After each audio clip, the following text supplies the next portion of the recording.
अस्सलाम वालेकुम everyone, welcome back to my channel. तो आज की इस वीडियो में केमिस्ट्री के कुछ इंपॉर्टेंट टॉपिक्स बताने थे पहले 5 से 6 चैप्टर्स में।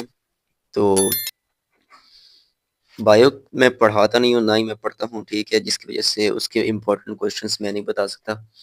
मेरा सब्जेक्ट केमिस्ट्री है, फिजिक्स है और मैथ्स, साथ इंग्लिश, उर्दू और साथ में पाकिस्तान स्टडीज़ है। तो जिस वजह से मैं बायो के नहीं बना सकता।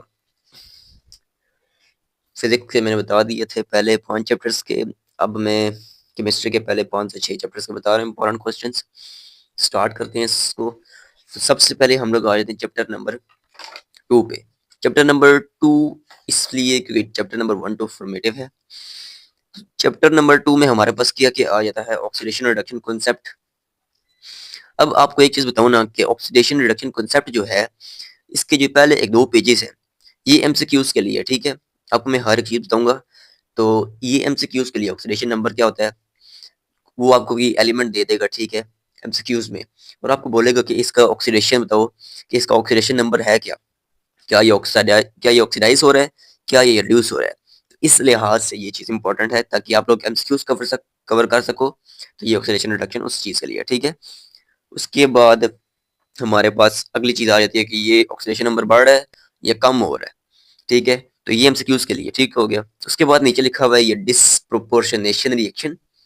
इन सारों के ऊपर मैंने एक डीप सी वीडियोस बनाई हुई हैं, सारे समझाए हुए हैं।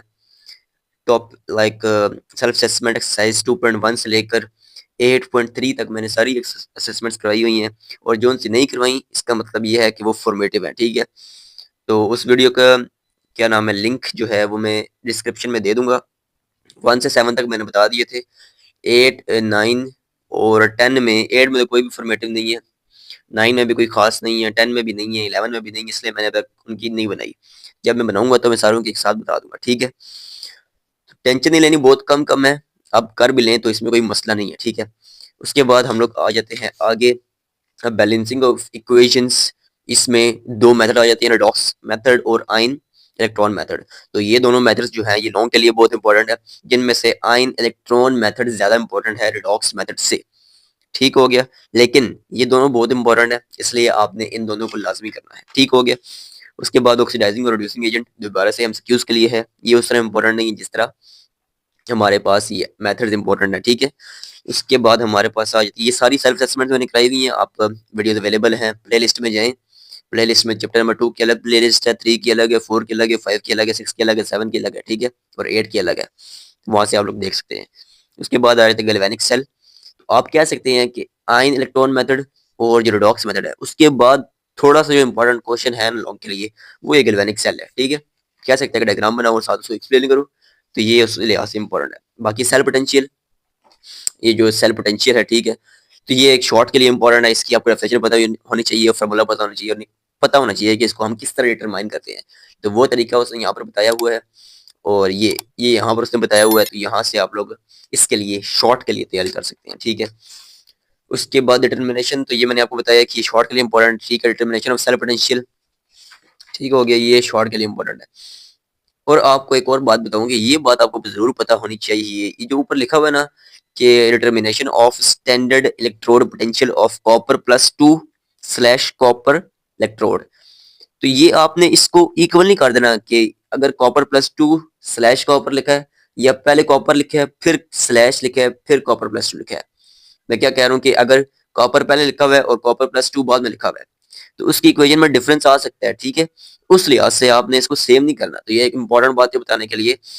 उसके बाद वो हाइड्रोजन और हाइड्रोजन +2 का सेम रहता है, तो उसको आपने बाकी सारों से इक्वल नहीं करना। कॉपर+2 अगर पहले आए और कॉपर बाद में आए, तब उसका लाइक जो इलेक्ट्रॉन पोटेंशियल होता है वो डिफरेंट आता है, ठीक है।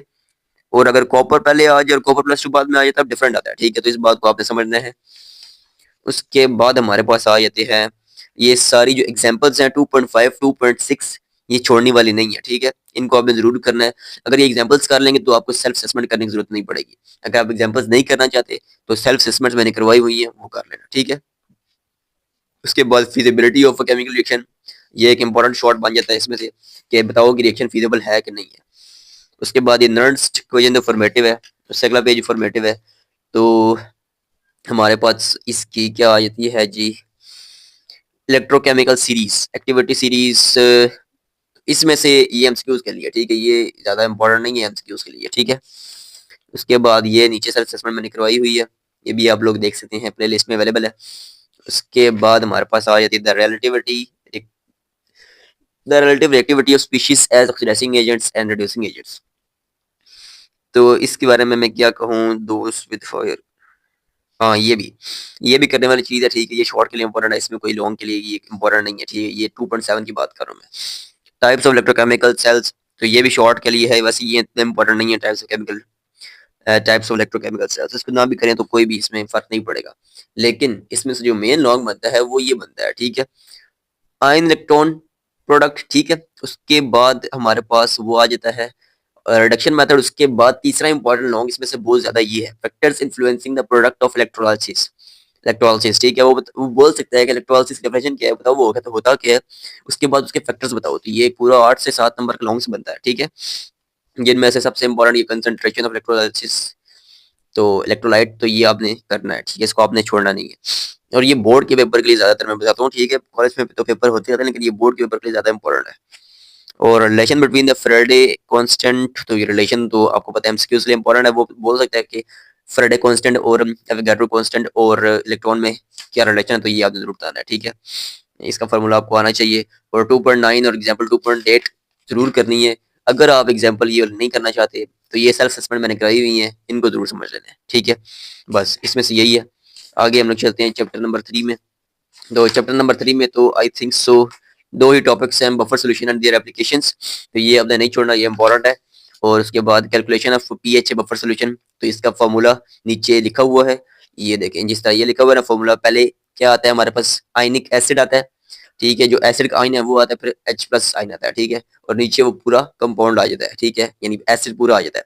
तो ये फार्मूला होता है।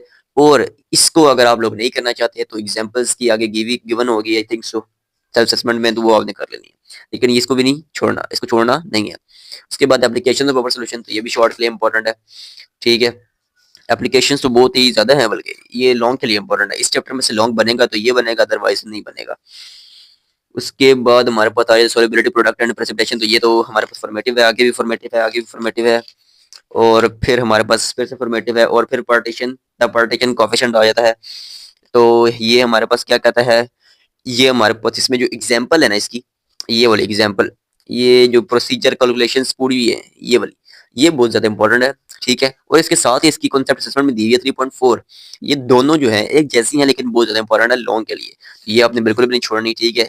सोल्यूशन मैंने करवाया हुआ है सेल्फ असेसमेंट का, वो आप देख सकते हैं। Factors affecting the numerical value of like of partition coefficient, तो फैक्टर्स तो आपको पता है सबसे ज्यादा इंपॉर्टेंट क्वेश्चन आता है एक लॉन्ग के लिए या फिर एक शॉर्ट के लिए। वो आपको बोल सकता है कोई दो बता दे शॉर्ट में, और लॉन्ग में एक पार्ट बना के बोल सकता है कि चारों फैक्टर्स बता दो। तो जब हमारा पेपर हुआ था तब इसमें ये आए थे, ठीक है, इसलिए मैं आपको बोल रहा हूँ इंपॉर्टेंट है। वैसे छोटा सा चैप्टर है ये। और चैप्टर नंबर 4 में तो बिल्कुल आसान सी चीजें हैं, तो इसमें से एक शॉर्ट बनता है, इसमें से लाजमी एक शॉर्ट आएगा, ठीक है। तो ये मैं आपको बता रहा हूँ कि इन चारों में से एक लाजमी शॉर्ट आता है। आइडिया खाली होना चाहिए कि इनमें हो क्या रहा है। आई थिंक सो मैंने इनके ऊपर लेक्चर बनाया था, अगर आप अवेलेबल हुआ तो आप लोग देख सकते हैं, ठीक है। सेल्फ असेसमेंट कराने से पहले मैं सारों का लेक्चर देता था, तो सेल्फ असेसमेंट इसकी मैंने करवाई हुई है, और उससे पहले मैंने लेक्चर भी दिया है। आप एक बार उसको समझ लेना, इंशाल्लाह आपको दोबारा समझने की जरूरत नहीं पड़ेगी, ठीक है। उसके बाद हम लोग आ जाते हैं चैप्टर नंबर 5 पे। चैप्टर नंबर 5 में पहले से ट्रेंड्स आ जाते हैं, ये आपको पता है इसमें से, इसकी तो आपको जरूर समझ होगी, इसमें कोई मुश्किल बात नहीं है। तो उसके बाद trends in chemical reactivity with oxygen water and dilute acids, तो ये एक इंपॉर्टेंट लॉन्ग बन सकता है हमारे साथ। चार इसके हेडिंग्स है, तो ये चारों हेडिंग्स आपने याद करनी है। उसके बाद असेसमेंट 5.1 में करवा चुका हूँ, कंपैरिजन रिएक्टिविटी ऑफ ग्रुप 2 और 1, ये कोई खास इंपॉर्टेंट नहीं है, लेकिन ये शॉर्ट के लिए आ सकता है।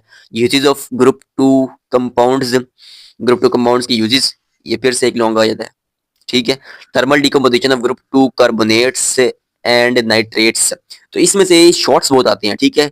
तो बताना होता है कि नाइट्रेट्स से नीचे जा, यानी ग्रुप से नीचे करते हुए नाइट्रेट ज्यादा रिएक्टिव हो जाते हैं, या फिर कार्बोनेट ज्यादा रिएक्टिव हो जाते हैं, या फिर सल्फेट ज्यादा रिएक्टिव हो जाते हैं। तो इनको आपने टॉपिक्स को नहीं छोड़ना, ठीक है। ये 5.4 टॉपिक है, इसको पूरा याद करना है। और उसके बाद trends and solubility of group 2 hydroxide and sulphates, ये भी जरूर याद करना है। जो चीज छोड़ने वाली होंगी मैं जरूर बताऊंगा, लेकिन जो चीज छोड़ने वाली नहीं है वो नहीं छोड़नी, ठीक है। अगर आप लोग ये कर लें जो मैं बता रहा हूँ, कसम से आप लोगों के आराम सुकून से 70+ नंबर आराम सुकून से पकड़ते हैं, ठीक है।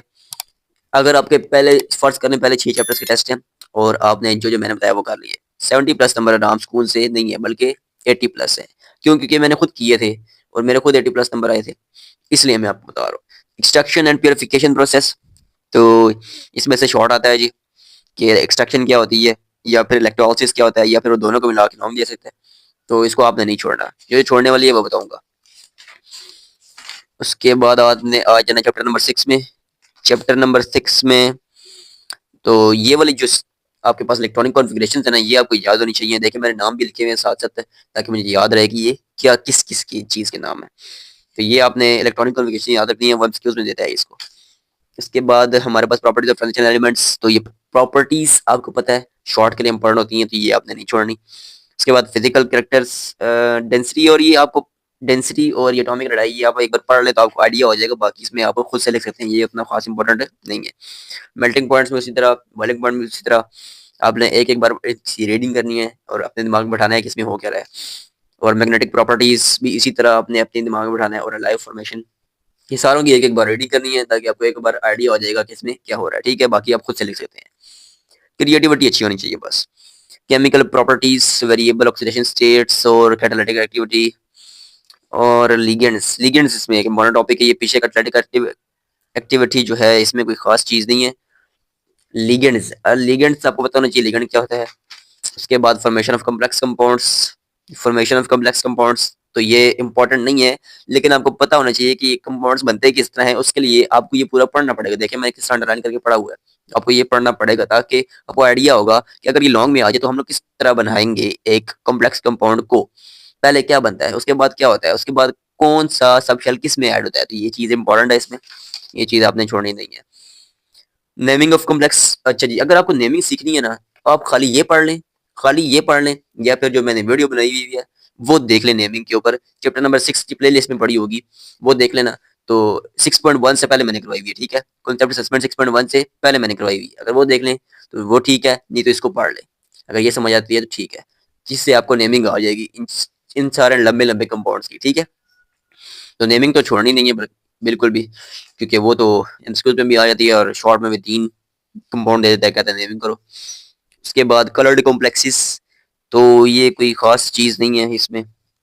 द डी डी स्प्लिटिंग, और ये the D D splitting pattern in octahedral and tetrahedral complexes, तो ये आपने कर लेना, ठीक है। इस चैप्टर में ज्यादातर चीजें इतनी कोई मुश्किल नहीं है, बस लंबा लंबा करके लिखा हुआ है, एक एक बार पढ़ना और अपने से लिखने वाला काम करना है, ठीक है। इसमें कोई जरूरत नहीं है रट्टे मारने की। कॉम्प्लेक्सेस विद कोऑर्डिनेशन नंबर 6, तो ये आपने जरूर करना है जी, ठीक है। उसके बाद इसका नेक्स्ट पेज जो है ये पूरा आपने करना है, ये लॉन्ग के लिए आ सकता है, ठीक है, कि जियोमेट्रीज ऑफ कॉम्प्लेक्सेस वो पूछ सकता है। उसमें आपके लिए ये तीनों हेडिंग्स, चारों हेडिंग्स आ सकती हैं, ठीक है, जो जो हेडिंग्स गिवन है। उसके बाद लिगेंड सब्स्टिट्यूशन रिएक्शन, ये तो फॉर्मेटिव है, अगला भी फॉर्मेटिव है। Stability of complexes and stability constant, इसमें क्या चीज है जी, तो ये यहाँ से लेकर खाली यहाँ तक इंक्लूडेड है, इसको आपने कर लेना, ठीक है, छोड़ना नहीं है इसको, क्योंकि ये किसी वजह से इंक्लूडेड है ना, बाकी फॉर्मेटिव हो गया तो ये इंपॉर्टेंट चीज है, ठीक है।